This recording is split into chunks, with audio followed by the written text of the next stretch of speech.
पापमेवाश्रयेदस्मान् हत्वेतानाततायिनः तस्मान्नार्या वयं हन्तुं धार्तराष्ट्रान् सबान्धवान् स्वजनं हि कथं हत्वा सुखिनः स्याम माधव. 36.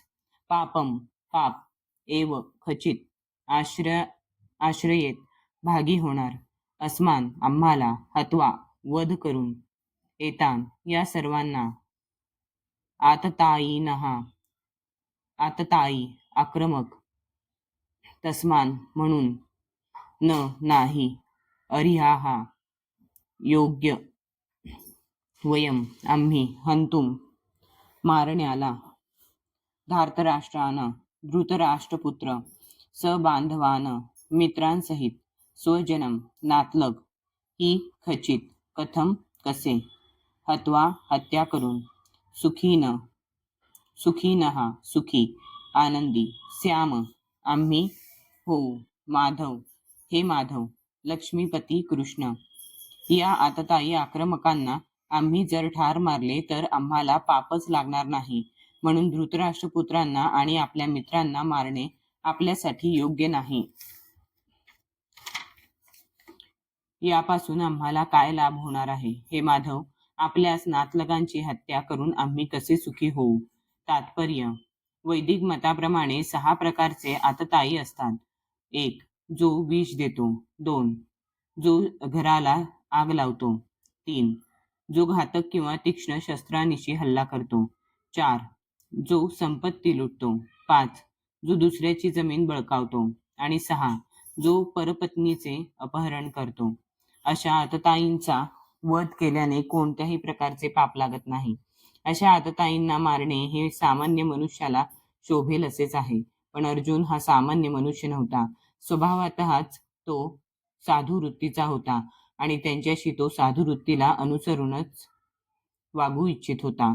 पण अशा प्रकारची साधुवृत्ती क्षत्रियांसाठी योग्य नसते.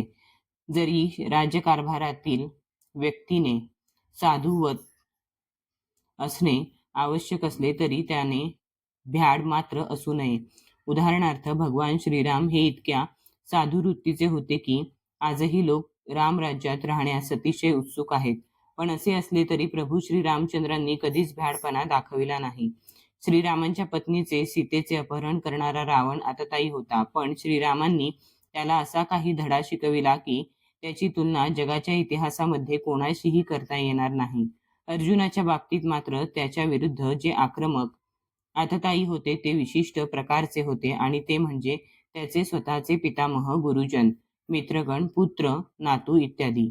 यांच्यामुळेच अर्जुनाला वाटले की सामान्य आततायींविरुद्ध ज्या कडक उपाययोजना केल्या पाहिजेत त्या यांच्या विरुद्ध आपण योजू नये. याशिवाय साधू व्यक्तीने क्षमा करावी असे सांगितले जाते.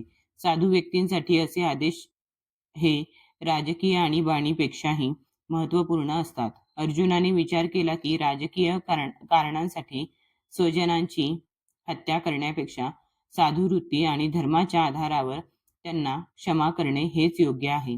म्हणून केवळ तात्पुरत्या शारीरिक सुखासाठी अशा प्रकारे हत्या करणे हे चांगले नाही असे त्याला वाटले. सरतेशेवटी राज्य आणि त्यापासून प्राप्त होणारे सुख हे नित्य नाही, म्हणून स्वजनांचीच हत्या करून त्याने स्वतःची शाश्वत मुक्ती आणि स्वतःचे जीवन धोक्यात का घालावे?